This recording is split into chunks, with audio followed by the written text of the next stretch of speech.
Hello बच्चों, हम लोग बेटा अर्थमेटिक का लेवल 1 पढ़ रहे हैं और लेवल 1 में आज हम अपने 10वें टॉपिक पर चर्चा करने वाले हैं और ये टॉपिक है कंपाउंड इंटरेस्ट। कंपाउंड इंटरेस्ट का आज हम लोग बच्चों पार्ट 1 पढ़ेंगे। आप सभी लोग इस वीडियो को बहुत अच्छी तरीके से देखिएगा और आप सभी लोगों ने साधारण ब्याज का टॉपिक अच्छी तरीके से हमसे पढ़ लिया है। अब ये कंपाउंड इंटरेस्ट का टॉपिक मैं आपको शुरू करने वाला हूँ, ठीक है बच्चों। हाँ तो बच्चों, अब देखिएगा, आपको मैं कंपाउंड इंटरेस्ट में एक छोटी सी जानकारी देना चाहता हूं, जरा ध्यान से समझिए। देखिए बच्चों, जैसा कि आप लोग सभी लोग जानते हैं कि साधारण ब्याज का टॉपिक जो था उसमें सिर्फ मूलधन पर ब्याज लगता था। कैसे लगता था जरा समझिएगा बच्चों। अगर जैसे मान लीजिएगा 10,000 रुपए आपने किसी व्यक्ति से कर्ज लिया, 10,000 रुपए आपने किसी व्यक्ति से कर्ज लिया और आप उसे 10% वार्षिक ब्याज देते हो, मतलब एनुअली आप 10% इंटरेस्ट दे रहे हो, ठीक। और अगर मैं आपसे 3 साल का समय दे दूं, ठीक, तो 3 साल बाद अगर आप लोग साधारण ब्याज देते तो इस तरीके से कुछ देते। आप क्या करते कि 10,000 का 10% देखते, तो बच्चों 10,000 का 10% निकलेगा कितना। यहां पर जब आप 10% निकालेंगे तो 1,000 रुपए निकलेगा, ठीक है बच्चों। 1,000 रुपए 1 साल का ब्याज बनता और आपको 3 साल तक ब्याज देना है तो आप इसमें 3 से गुणा करते और आपका आंसर आता 3,000 रुपए। मतलब 10,000 रुपए पर 10% की दर से 3 साल का साधारण ब्याज क्या आया, 3,000 रुपए आया। यह आपका साधारण ब्याज हो गया बच्चों, ठीक। अब अगर हम इसको एक ग्राफ का रूप देना चाहें तो इस तरीके से हम दे सकते हैं। आप यहां पर क्या कह सकते हैं कि 10,000 रुपए पर पहले साल 10% दिया, 1,000 रुपए दिया। दूसरे साल फिर ब्याज दिया तो दूसरे साल भी 1,000 दिया होगा। तीसरे साल ब्याज दिया तो तीसरे साल भी 1,000 रुपए ब्याज दिया होगा। भाई साधारण ब्याज ऐसे ही तो दिया जाता है कि 1 साल 1,000, अगले साल 1,000, अगले साल 1,000, कुल मिला के 3 साल में कितना, 3,000 आपने ब्याज दिया। तो ये मैंने ग्राफ बना दिया। अब ये आपका साधारण ब्याज हो गया। लेकिन अगर इसी पैसे को बच्चों ये चक्रवृद्धि ब्याज पर देते, किस ब्याज पर देते, चक्रवृद्धि ब्याज पर। अगर चक्रवृद्धि ब्याज पर ये पैसा दिया जाता तो क्या होता, जरा गौर करिए। तब का सिस्टम ये रहता कि पहले साल तो आप 10,000 रुपए पर जब 10% देते तो पहले साल आप 1,000 रुपए ही ब्याज दोगे। चक्रवृद्धि ब्याज में और साधारण ब्याज में दोनों ही प्रकार के ब्याज में पहले साल तो आप सेम ब्याज दोगे, लेकिन जब दूसरी साल ब्याज दोगे तो सबसे पहले आपको ये 1,000 रुपए तो ब्याज देना ही पड़ेगा। ये 1,000 रुपए आपको इस अमाउंट पर ब्याज देना ही पड़ेगा। लेकिन बच्चों अब आपको पिछले साल के ब्याज पर भी ब्याज देना पड़ेगा।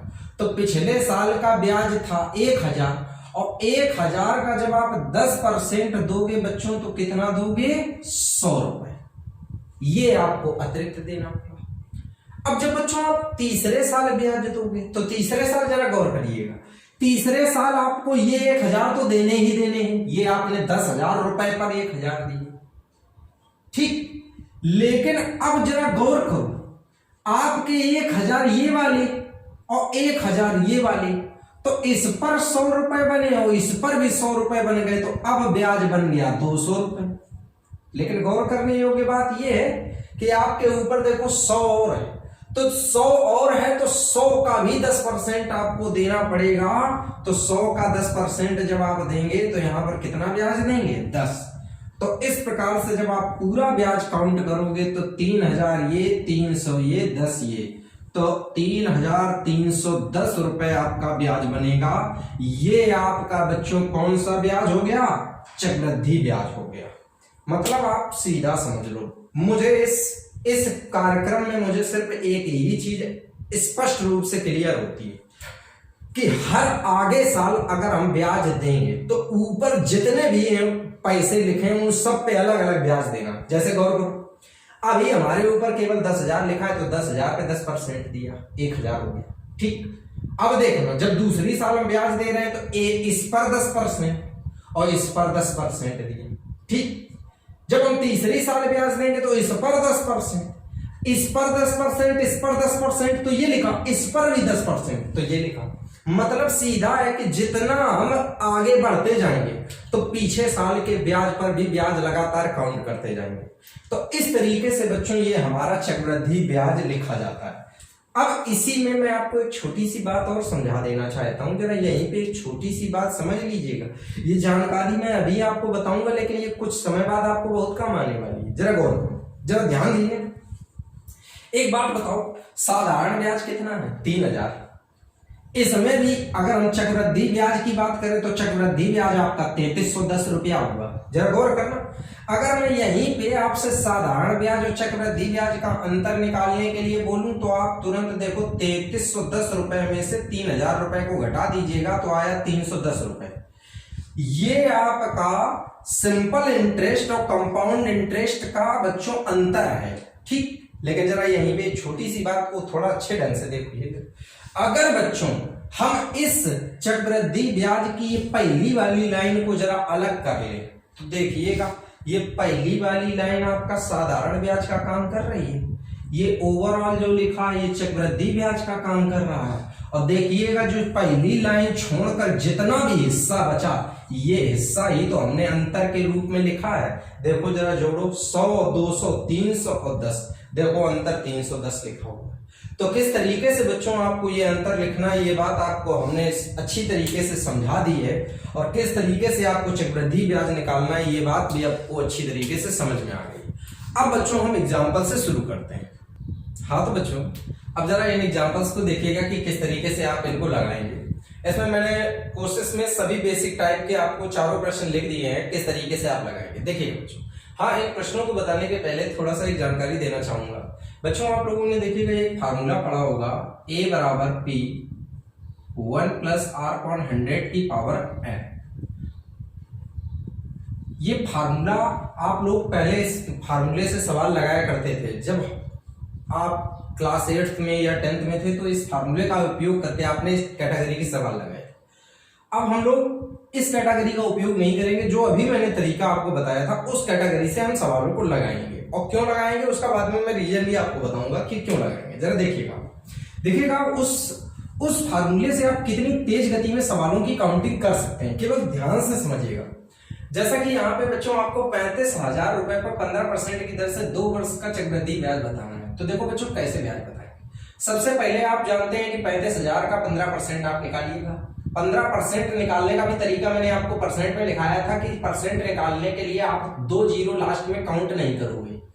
ठीक, सीधे 15 का गुणा करो यहाँ पे। ठीक, 0 आएगा, 15 पंचे 75 का 5 आएगा, आपका 7 कैरी आउट हो गया, 15 दिया 45 और 45 और 7 आपका 52 हो गया। ठीक है, अब इसके बाद जब आप अगले साल ब्याज निकालोगे तो फिर से आप जानते हो कि आप 5250 रुपए तो ब्याज दोगे ही दोगे। बस चक्रवृद्धि ब्याज का सिद्धांत है कि ब्याज पर भी ब्याज देना पड़ता है, तो इसका 15% और निकालिएगा। तो देखो इस बार एक जीरो हटेगा, एक अंक पे दशमलव लगेगा, तो 15 75 का 5। ठीक, 5 आपने लिखा और यहीं पे दशमलव लगा दीजिएगा। ठीक है, क्योंकि एक जीरो खत्म हो गया। 15 दूनी 30 और 7 37 का 7। ठीक, 15 बना 75 और 3 78। तो ये आपके इसका ब्याज हो गया। कुल मिला के आप देखिएगा आपका टोटल ब्याज कितना बना, 10,500 ये हो गया प्लस 787.5 उठा के जोड़ लीजिएगा, पॉइंट में 5 7 8 और 7 5 12 का 2 और ये कितना 1 तो आपका बच्चों कितना आंसर आ गया 11,287.5। तो किस तरीके से बच्चों आप इस सवाल को लगाएंगे ये सारी चीजें आपको अच्छी तरीके से समझ में आ गई होंगी। ठीक है, अब जरा इस सवाल को देखिएगा। ये 2 वर्ष का सवाल था, ये 3 वर्ष का सवाल है, इसे कैसे लगाएंगे। 48,000 का बच्चों जब आप 5% निकालोगे तो 48,000 का 5% बच्चों निकलेगा 2400 रुपए। ठीक, अच्छा, जिन बच्चों को निकालने का तरीका नहीं मालूम है वो नॉर्मली आप अपना कैलकुलेशन करके भी आप कहीं अलग निकाल सकते हो। 48,000 इंटू 5/100। देखो बच्चों, इससे ये 2 जीरो में काट देता हूँ और बाद में गुणा कर देता हूँ, ठीक है। तो इस तरीके से भी निकाल सकते हैं। तो यहाँ पर आप पहले साल तो 2400 रुपये ब्याज दोगे, लेकिन जब दूसरे साल दोगे तो फिर से 2400 रुपये तो देना ही पड़ेगा। लेकिन 2400 का 5% दोगे तो 24 पंचे 120 ब्याज दोगे। फिर हम जानते हैं तीसरे साल भी 2400 रुपये ब्याज देना ही पड़ेगा। इसका 5% 120, इसका 5% 120, तो टोटल ब्याज हो गया 240 रुपये, ठीक है बच्चों। और इसके बाद इससे 120 का 5% दोगे तो 12 पंचे 60, मतलब आपका ब्याज कितना बना? 6। टोटल ब्याज की काउंटिंग करिएगा। यहाँ पे 24 दिया 7200 रुपए ये हो गए, ये आपके 360 रुपए हो गए, ये 6 रुपए हो गए। तो उठा के जोड़िएगा 7200 और ये 366, 366 जोड़ लीजिएगा। 6 6 और ये 5, ये 7, तो 7566 रुपए आपका ब्याज बना। अच्छा बच्चों, इसी सवाल में एक बात और बता देना चाहता हूं। अगर मान लो कभी ऐसा सवाल लिख दे 48,000 रुपए 5% वार्षिक दर से चक्रवृद्धि ब्याज की वार्षिक दर से 3 साल बाद कितने हो जाएंगे? 48,000 कितने हो जाएंगे? इसका मतलब वो आपसे मिश्र धन जानना चाहता है। तो जब मिश्र धन जानना चाहता है तो आप इस ब्याज को उठा के क्या करना, अपने मूलधन में जोड़ देना, तो आपका मिश्र धन निकल आएगा। आप लोगों को जानकारी होगी कि मिश्र धन जो होता है वो मूलधन और ब्याज का योग होता है, ठीक है। अब जरा देखिएगा, अब जरा इस सवाल को देखिएगा। ये सवाल आपके लिए हमेशा परेशानी का विषय एग्जाम में इसलिए बन जाते हैं क्योंकि यहाँ पे जो समय होता है तो आपका समय इस तरीके से दिया जाता है कि परफेक्ट तरीके से नहीं दिया जाता है। हाँ बच्चों, मैं आपको इसी सवाल के लिए ये बता रहा था कि बेटा आप लोग जो इस फार्मूले को मैं जो आप लोगों को बता रहा था अभी थोड़ी देर पहले कि A बराबर P 1 + R/100 की पावर n। देखो बच्चों, इस फार्मूले के माध्यम से आप इस सवाल को लगा सकते थे, इस सवाल को भी लगा सकते थे, लेकिन इन दोनों सवालों को इस फार्मूले के माध्यम से लगाने में बच्चों आप लोगों को दिक्कत आएगी। दिक्कत आने का कारण ये है कि यहाँ पे देखो n का मान 2 वर्ष लिख देते, यहाँ पे n का मान 3 वर्ष लिख देते, लेकिन यहाँ पे n का मान 2 वर्ष 4 माह। अब सोचो बच्चों, अगर हम किसी की घात 2 वर्ष 4 माह लगाएं तो आप उसकी घात सॉल्व कर पाओगे, ठीक। और अगर मान लो p भी, तो आपको सवाल करने में बहुत टाइम लग जाएगा। तो इसलिए मैं आपको इस फार्मूले का उपयोग करने से अभी आपको मना कर रहा हूं कि इस फार्मूले से थोड़ा दूरी बना कर रखिए, ठीक। अब देखिएगा इस सवाल को बच्चों हम लोग कैसे लगाएंगे, तो बड़ा लॉजिकली लगाएंगे। देखो 8,000 रुपए का 5% दर से 2 वर्ष 4 माह का चक्रवृद्धि ब्याज क्या था। देखो ऐसे डायरेक्ट तो हम लोग भी नहीं बता सकते। आप लोग क्या करो, सबसे पहला काम तो यहाँ पे ये करो कि ये जो 4 वर्ष लिखे हैं इनको वर्ष में बदलो। तो देखो बच्चों, महीने को वर्ष में बदलने के लिए बटे में 12 लिखते हैं, तो 4 तिया 12, तो यहाँ पे आपका 1/3 वर्ष हो गया। तो हमें 2 वर्ष और 1/3 वर्ष का ब्याज बताना। तो आप कैसे सॉल्व करो, आप इसको पूरे 3 साल में सॉल्व कर लो। जब भी कभी आपको इस तरीके से 2 सही 1/4, 2 सही 1/5 या कोई भी इस तरीके का फ्रैक्शन में नंबर दिया जाए तो आप वहां पे 2 साल के साथ साथ 3 साल का ब्याज निकालो। तो कैसे निकालोगे? 8,000 का बच्चों 5%, 8 पंचे 40, मतलब 400, ठीक। फिर आप अगला निकालोगे तो इसको भी 400, 400 का 5%, 4 पंचे 20, ठीक। फिर जब आप निकालोगे तो यहां पर देखिएगा किस तरीके से निकालोगे आप। यहां पर बच्चों आपका ब्याज निकलेगा,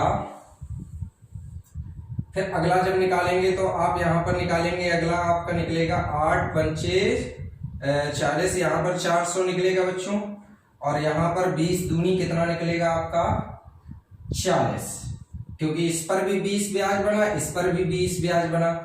और प्लस जब आप यहां पर निकालोगे ब्याज तो आप यहां पर क्या करोगे, इस पर जब निकालोगे तो ये 20 पंचे 100, मतलब ब्याज कितना निकलेगा 1। तो देखिएगा कुल मिला के आपने 3 साल का ब्याज निकाल लिया।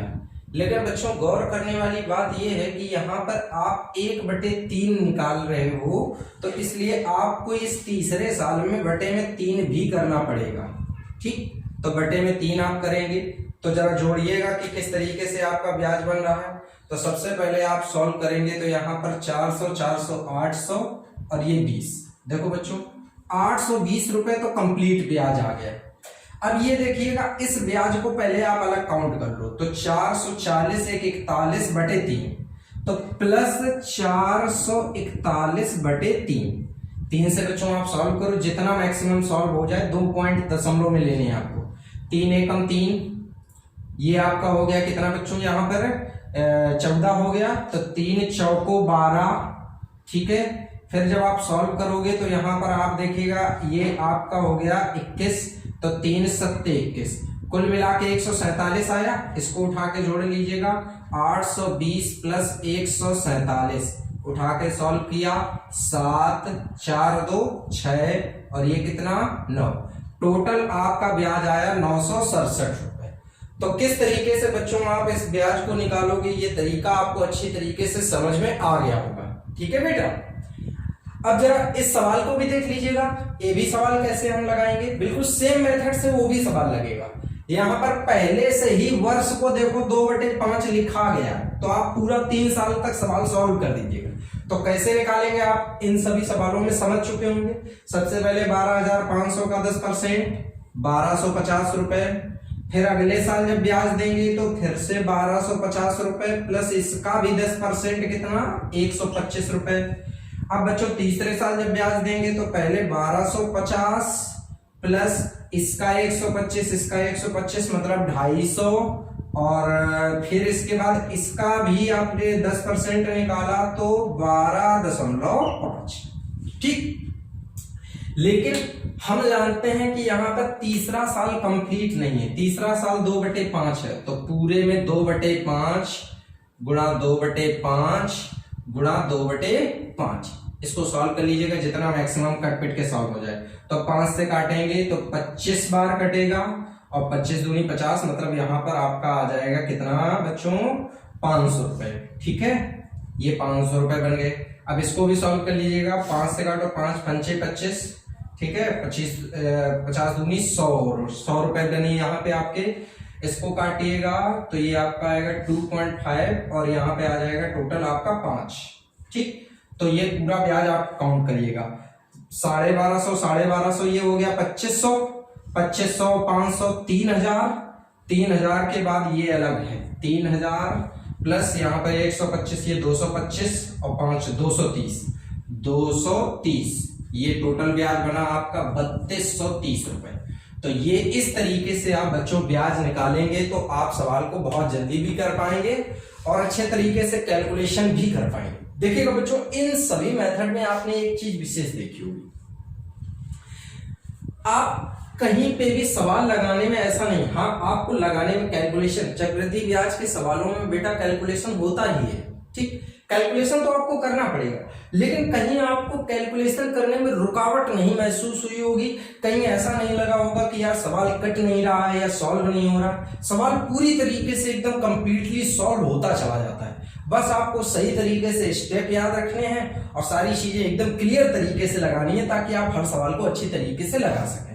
अब मैं आपको इन्हीं से रिलेटेड कुछ और प्रश्नों के बारे में बताता हूं। हाँ तो बच्चों, अब जरा इन प्रश्नों को देखिएगा कि किस तरीके से हम लोग लगाएंगे। जैसा कि पहला सवाल लिखा हुआ है कि 24,000 रुपए का 10% वार्षिक दर से 1.5 वर्ष का चक्रवृद्धि ब्याज क्या था। देखो यहां तक जो सवाल लिखा है वो ठीक बिल्कुल पिछले सवाल की तरह ही लिखा है जो अभी मैंने पिछले सवाल बताया, लेकिन आगे की कंडीशन थोड़ा खतरनाक है। जबकि ब्याज प्रति छमाही दे, तो ये जबकि वाली कंडीशन प्रति छमाही या प्रति तिमाही दे पे आपको क्या करना है वो चीज मैं आपको समझाता हूं, जरा गौर। सबसे पहला काम आप लोगों का बच्चों ये है कि आप यहां पे दर को सही करो। लिखा है 10% वार्षिक, इसका मतलब बच्चों ये है कि साल भर में आप 10% ब्याज दोगे। साल भर में बच्चों 10% ब्याज दोगे, तो ये बताओ जब 12 महीने 12 महीने एक साल में होते हैं, तो 12 महीने में अगर 10% ब्याज दोगे तो 6 महीने में 5 है तो दोगे भाई। 12 महीने में अगर 10 ब्याज देते हो तो 6 महीने में 5 दोगे, मतलब हर 6 महीने की दर हो गई 5%। अगर साल भर की दर 10% है तो 6 महीने की दर हो गई बच्चों 5%। अब देखिएगा समय है 1.5 वर्ष। 1.5 वर्ष हमको ये बताता है कि 1.5 वर्ष में आप 6 महीने के 3 टुकड़े कर सकते हो। 1.5 साल में 6 महीने के 3 टुकड़े कर सकते हो, तो हमें 3 बार ब्याज निकालना पड़ेगा। जरा देखिए 6 महीने का है ये ब्याज, तो देखिएगा सबसे पहले 5% की दर से 24,000 का ब्याज निकालोगे तो 24 पंचे 120, मतलब 1200 रुपए ब्याज बना। फिर अगले 6 महीने में 1200 ब्याज देंगे, लेकिन हमारा चक्रवृद्धि का सिद्धांत है कि पिछले ब्याज पर भी ब्याज देते हैं, तो 1200 का 5%, 12 पंचे 60 रुपए ब्याज देंगे। ठीक, अब जब हम अगले 6 महीने में ब्याज देंगे तो सबसे पहले इस पर ब्याज देंगे तो 1200 देंगे, इस पर 60 देंगे, इस पर 60 देंगे, 60 और 60 120 ब्याज देंगे। अब 120 ब्याज देने के बाद अभी आप 60 को मत भूलिए, क्योंकि 60 पर भी आप 5% ब्याज देंगे तो 6 पंचे 30, मतलब ब्याज कितना बना 3। पूरा ब्याज उठा के बच्चों जोड़िएगा तो यहां पर आपका ब्याज बना ये 3600, ठीक है। यहाँ पे ये ब्याज बना 180 और ये +3, पूरा उठा के जोड़ लीजिएगा। 3600 ये है, 180, 3 83 ये है, जोड़िए तो 3 8 7 और 3, मतलब आपका ब्याज बना बच्चों 3783। तो किस तरीके से बच्चों आप ब्याज निकालेंगे, ये तरीका भी आपको अच्छी तरीके से समझ में आ गया होगा। अब जरा अगला सवाल यहां पर देखिएगा। 18,000 रुपए का 20% वार्षिक दर से 2 वर्ष का चक्रवृद्धि ब्याज ज्ञात करो, जबकि ब्याज प्रति छमाही दे। बच्चों यहां पर हमें प्रति छमाही ब्याज निकालना है, तो फिर से मैंने कहा आप पहले दर मेंटेन करो। दर आपकी 20% जो है वो वार्षिक है, मतलब साल भर में 20% ब्याज बनेगा, लेकिन हमें तो बेटा 6 महीने करके ब्याज देना है। तो जब हमें 6 महीने करके ब्याज देना है तो हर 6 महीने की दर बन गई 10%। अब देखो बच्चों, अब हमें 2 साल का ब्याज बताना है। जानकारी के लिए आपको समझा देना चाहता हूं कि 2 साल में अगर आप 6 महीने के पार्ट करोगे तो 4 पार्ट में आपको ब्याज देना। देखिए सर, 4 पार्ट का ब्याज निकालना, इस बार थोड़ी समझदारी की आवश्यकता है। कैसे निकालोगे? सबसे पहले तो आप 18,000 का बच्चों 10% निकालोगे तो 1800, कोई दिक्कत नहीं है। फिर 10% निकालोगे तो फिर से 1800, लेकिन 1800 का भी 10% दोगे तो 180। ठीक, तीसरे 6 महीने के बाद 1800 तो दोगे ही दोगे, इस पर 180, इस पर 180, 360 रुपए ब्याज बना। फिर इसके बाद आप इसका भी 10% दोगे तो 18 ब्याज बनेगा। अब ध्यान दीजिएगा, जब चौथा स्टेप आप लिखोगे तो गौर करना, सबसे पहले तो इसका ब्याज 1800, इसका 180, इसका 180, इसका 180, मतलब टोटल 540। बहुत धैर्य की आवश्यकता है। अब यहां देखिएगा, इस पर 18 ब्याज दोगे, इस पर 36 ब्याज दोगे तो 18, इसका 36, इसका तो ब्याज बना 54। और बच्चों इसका भी 10% जब आप ब्याज दोगे तो इसका 10% निकलेगा 1.8। पूरा ब्याज उठा के बच्चों अगर हम जोड़ेंगे तो 18 चौको 7200 ये बना। यहां पर देख लीजिएगा आपका ये ब्याज बन जाएगा 540, 540, 1080, 1080 ये ब्याज बन गया बच्चों। ये 72, 73.8, 73.8। पूरा ब्याज अगर हम बच्चों काउंट करेंगे तो दशमलव में 8 आएगा, ये 3 आएगा, 8 7 15 का 5 आएगा, 2 1 3 आएगा, और 7 और 1 8। यहां पर बच्चों हमारा ब्याज बना 8,353.8।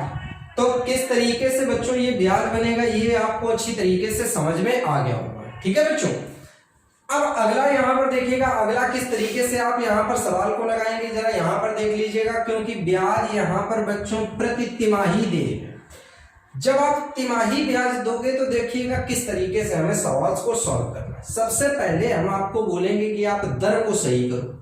तो दर बच्चों आपकी दी गई है 16%। अब यहीं पे कॉमन सेंस लगाना है कि ये बताइए, अगर आप देखेंगे यहाँ पे आप जब 6-6 महीने के साल में टुकड़े बनाते हो तो दिमाग लगाओ, आपने यहाँ पे 2 से इसलिए भाग दिया था क्योंकि साल में 2 छमाही पड़ती हैं।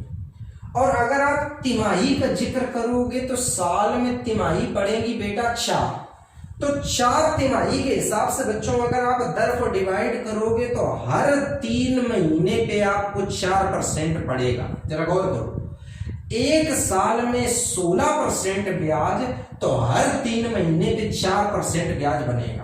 अब हमें ब्याज देना है 9 महीने का, तो 9 महीने का अगर हमें ब्याज बताना है तो सोचने योग्य बात यहाँ पर यह है कि 9 महीने में अगर हम 3-3 महीने के पार्ट करेंगे तो 3 पार्ट में हमें ब्याज बनाना पड़ेगा। तो देखो कैसे ब्याज बनाते हैं। सबसे पहले इसका जब हम 4% निकालेंगे बच्चों, तो 4% निकालने के लिए इसका आप 4 से इसमें गुणा करिएगा। जैसे ही आप इसका 4 से गुणा करेंगे तो यहां पर आपका आ जाएगा 150। इसका 4% बच्चों कितना बना? 150। फिर हम जब अगले 3 महीने में ब्याज देंगे तो पहले तो 150 ब्याज हम इस पर देंगे, फिर इस 150 का 4% जब आप ब्याज देंगे तो आप ब्याज कितना देंगे? 6 रुपए ब्याज देंगे। ठीक, फिर जब अगले 3 महीने में ब्याज देंगे तो 150 तो हमको देना ही, इस पर 6 रुपए, इस पर 6 रुपए, तो 6 और 6 12 रुपए ब्याज बना। अब इस 6 का भी 4% ब्याज देंगे तो 6 चौका 24, मतलब पॉइंट का 24 ब्याज बना। तो कुल मिला के अगर आप पूरा ब्याज जोड़ेंगे तो यहाँ पर देखिएगा 15 या 45, 450 रुपए ये बने, 18 रुपए ये बने और 0.24 ये बने। तो टोटल ब्याज 0.24, ये 8, ये 6, ये 4, तो 468.24 रुपए आपका टोटल ब्याज बना। तो देखिएगा बच्चों किस तरीके से हम लोग छमाही और तिमाही रूप से आने वाले सवालों को एग्जाम में लगाएंगे। ये बात भी आपको अच्छी तरीके से सवाल में समझ में आ गई होगी। एक विशेष बात आपसे बोलूंगा कि आपने देखा कि जो मैंने पिछले कैटेगरी के सवाल बताए या इस कैटेगरी के सवाल बताए, किसी भी सवाल को बताने के लिए कोई फार्मूले का उपयोग नहीं हो रहा है, केवल एक प्रतिशत के माध्यम से हम एक सीरीज में सवाल लगा रहे हैं। जब साधारण ब्याज लगाते थे तो केवल मूलधन पर ब्याज देते थे, जब चक्रवृद्धि ब्याज लगा रहे हैं तो ब्याज पर भी ब्याज लगा रहे हैं। अब बच्चों हम अगले सवाल देखते हैं। हाँ तो बच्चों अब जरा इन प्रश्नों को देखिएगा कि ये प्रश्न जो लिखे गए ये उल्टे प्रारूप में लिखे गए हैं। अब किस तरीके से आप इन सवालों को लगाएंगे देखिएगा बच्चों। अगर हम इन सवालों को फार्मूले से लगाने की कोशिश करते हैं तो ये बहुत ही लगाने में आपका समय ले जाएगा। तो हम आपको एक आसान विधि के माध्यम से ये सवाल बताने का प्रयास करते हैं। आप केवल ध्यान दीजिएगा कि देखिएगा आपको इन सवालों में करना क्या है। देखो लिखा गया है कि किस धन का 10% चक्रवृद्धि ब्याज दर से 3 वर्ष का ब्याज 6620 रुपए होगा। मतलब मूलधन आपसे पूछा गया। देखिए बच्चों बस यहाँ पे आपको एक विशेष बात का ध्यान देना है कि जो मूलधन मानना है वो अपनी मर्जी से आप बिल्कुल रेंडमली, ऐसा नहीं कि उठा के 100 मान लिया कि माना मूलधन 100, क्योंकि अगर आपने मूलधन को 100 माना तो मान लीजिएगा कि आप सवाल में फंस सकते हैं। तो क्या करें जिससे आप सवाल में कभी ना फंसे, तो वो तरीका मैं आपको इन सवालों में समझाऊंगा। जरा गौर करिए। देखिए सबसे पहले आप क्या करिएगा कि यहाँ पे दर लिखा करिएगा कि जो भी आपकी दर दी जाए, दर आपकी बच्चों 10% है और इस दर को आप फ्रैक्शन के फॉर्म में 10% को बोलेंगे। तो देखो बच्चों मैंने आपको परसेंट के टॉपिक में लिखाया 10% को 1/10 बोलते हैं। तो कहने का मतलब 10% ब्याज देंगे चाहे 1/10 ब्याज देंगे, कोई दिक्कत नहीं होगी। अब यहां पर आप मूलधन मानेंगे कि मूलधन कितना दिया गया है। तो मूलधन मानने का तरीका देखिएगा कि मूलधन आप मानेंगे कैसे। यहां पे समय देखो बच्चों 3 वर्ष है, तो जो भी नंबर बटे में लिखा जाए उसकी घात उतने ही लगा दो जितने वर्ष। तो मतलब मूलधन मान लिया 1000। अब 1000 रुपए पर ब्याज लिखने का सिस्टम देखिएगा। सबसे पहले तो हम 1/10 ब्याज मूलधन पर देंगे, मतलब ब्याज बना 100। फिर जब हम अगले साल ब्याज देंगे तो फिर से 100 बनेगा और 100 का 1/10 बना 10। फिर हम ब्याज देंगे तो 100 ब्याज बनेगा, इस पर 10, इस पर 10, तो 10 और 10 20, और इसका 1/10 कितना 1। तो देखो बच्चों, गौर करने वाली बात यह है कि आपका इस सवाल में जो टोटल ब्याज बना वो टोटल ब्याज बना 331। आपके हिसाब से बच्चों ब्याज कितना बना 331। अब देखो सवाल में क्या दिया है, 3 वर्ष का ब्याज 6620। इस 331 की वैल्यू देखो बच्चों 6620 करोगे, जैसे ही आप करोगे देखो ये सीधे 2 बार कट रहा है, तो बताओ बच्चों 1 की वैल्यू आपको क्या मिली 20। अब 1 की वैल्यू जब आपको 20 बन रही है, यहाँ पे आपसे सवाल में मूलधन के बारे में पूछा गया है, तो मूलधन 1000 आपने माना। अब 1 की वैल्यू 20 है, तो तुरंत आप 1000 की वैल्यू जब निकालेंगे तो आंसर आया 20,000 रुपए। तो किस तरीके से बच्चों आप इस सवाल को लगाएंगे, ये बात आपको अच्छी तरीके से समझ में आ गई होगी। अब जरा अगला सवाल देखते हैं बेटा, अगला सवाल कैसे लगाएंगे जरा गौर करिएगा। जैसे कि इस सवाल में दिया है कि किसी धन का 4% वार्षिक दर से 2 वर्ष का चक्रवृद्धि ब्याज 153 रुपए। फिर से लगाने का तरीका वही, सबसे पहले आप बच्चों किसको लिखेंगे, दर को। दर लिखी गई है 4%, और 4% को हम लोग बोलते हैं 1/25। तो चाहे आप ये कह लो कि 4% ब्याज देना है, चाहे ये कह लो 1/25 ब्याज देना। अब मूलधन मानने का तरीका देखिएगा कि मूलधन हम कैसे मानेंगे। देखिएगा आप क्या करिएगा सभी बच्चे, तुरंत मूलधन को आप क्या करिएगा, यहाँ पे 2 वर्ष का मैटर है तो 25 की घात बना लो 2, तो 25 की घात 2 का मतलब बन गया 625। अब 625 आपका मूलधन है, तो 625 पर आप ब्याज देंगे 1/25। तो जरा बेटा आप इसका 1/25 लिखो, तो जब आप इसका 1/25 लिखोगे तो 1/25 आएगा आपका 25। फिर जब लिखेंगे 1/25 तो फिर से 25 आएगा, लेकिन 25 का 1/25 लिखेंगे तो 1 आएगा। तो टोटल ब्याज बना आपका 51। देखो बच्चों आपका ब्याज बन रहा है 51 और सवाल में दिया है 153, तो 51 की वैल्यू बच्चों 153 कर लीजिएगा। देखिएगा बच्चों 51 से आप 3 बार काटेंगे तो बताओ बच्चों 1 की वैल्यू आपको क्या मिली 3।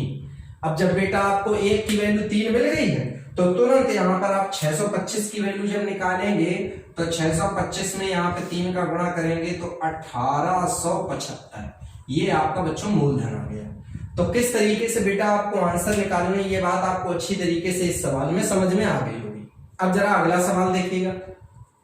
देखिएगा कितना आप एक चीज महसूस करेंगे कि आप जो मेथड हमसे सीख रहे हैं, सवाल सीधे परफेक्ट रूप से रखता है, कभी सवाल काटने में आपको दिक्कत नहीं आएगी। इसीलिए मैं आपको ये बच्चों तरीका सिखाता हूं ताकि आपको सवाल लगाने में कभी कोई काटने पीटने में दिक्कत ना आए, आप सीधे कैलकुलेशन कर सकें। जरा देखिएगा इसे, कोई धन चक्रवृद्धि ब्याज की 10% दर से 3 वर्ष में 2662 रुपए हो जाता है, तो वह धन ज्ञात करो। मूलधन पूछा गया है, तो कैसे लगाओगे जरा गौर करिएगा।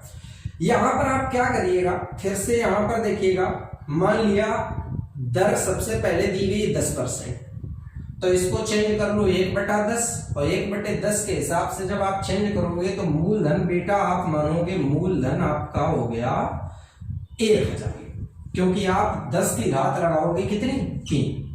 अब 1/10 ब्याज लिखो, तो पहला ब्याज 100, फिर अगला 100 प्लस 10, फिर अगला 100 प्लस 20 प्लस 1, टोटल ब्याज बना यहां पर 331। अब 331 आपका ब्याज बन रहा है, और यहां पर देखो इन्होंने कहा है कि 3 वर्ष बाद पैसा 2662 हो जाता है, मतलब 331 ब्याज और आपका 1000 मूलधन, तो टोटल उठा के आपके हिसाब से पैसा बन रहा है बच्चों 1331। देखो जो आपका 1331 बन रहा है वो सवाल में देखो 2662 दिया है, तो 1331 की वैल्यू बच्चों 2662 लिखेंगे। जैसे ही आप लिखेंगे तो 1331 दूना सीधे कट जाएगा, तो 1 की वैल्यू बेटा क्या बनी 2, तो हमें मूलधन 1000 की वैल्यू बतानी है, तो 1000 की वैल्यू बच्चों कितनी बनेगी 2000 रुपए। ये आपका हो गया बेटा आंसर। तो किस तरीके से आप इन सवालों को लगाएंगे ये चीज आपको अच्छी तरीके से समझ में आ गई होगी। जरा अगला सवाल देखते हैं। अगला सवाल लिखा है कि 8% वार्षिक चक्रवृद्धि ब्याज की वार्षिक दर से 2 वर्ष बाद देय 14,580 रुपए का वर्तमान मूल्य ज्ञात करो। मतलब मूलधन के बारे में इस सवाल में भी जिक्र कर रहा है। जरा गौर करिए, जरा ध्यान दीजिएगा, इस सवाल में थोड़ा गौर करिए। दर आपकी बनी 8%। अब 8% को जब बेटा याद करो 4% को 1/25 लिखोगे तो 8% को बेटा लिखोगे 2/25। अब देखो, अब भी आप जब मूलधन मानोगे तो मूलधन मानने का तरीका देखो, 2 वर्ष का मैटर है तो तुरंत आप 25 की घात 2 लगा दो। देखो ऊपर कुछ भी लिखा रहे 3/25, 4/25, 6/25, 7/25, इस अंक से नहीं मतलब है। जो बटे में नंबर लिखा है उसी की घात केवल लगेगी। तो 25 की घात 2 लगाते ही आपका मूलधन बन गया 625। अब इसका जब 2/25 निकालो तो जब इसका आप 2/25 निकालोगे तो बच्चों निकलेगा 50। भाई 25 से भाग दोगे तो 25 बार, 25 दूनी 50। फिर जब निकालोगे तो फिर अगले साल 50, और 50 का जब 2/25 निकालोगे तो 4। टोटल ब्याज बना 104। बच्चों 104 ब्याज और 625 मूलधन, तो टोटल बना 729। आपके हिसाब से पैसा 729 हो जाता है।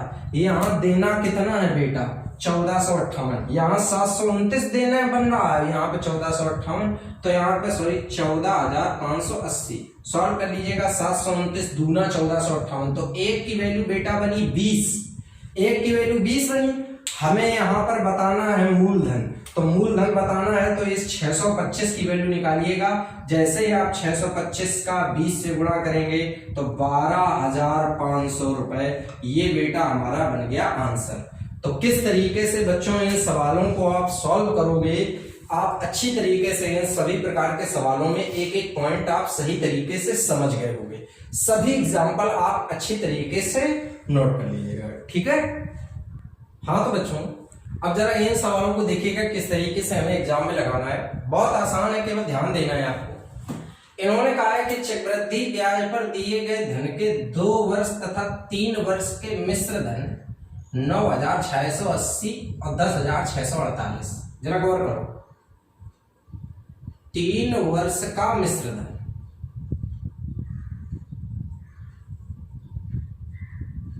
10,648 रुपए, ठीक। 2 वर्ष का मिश्र धन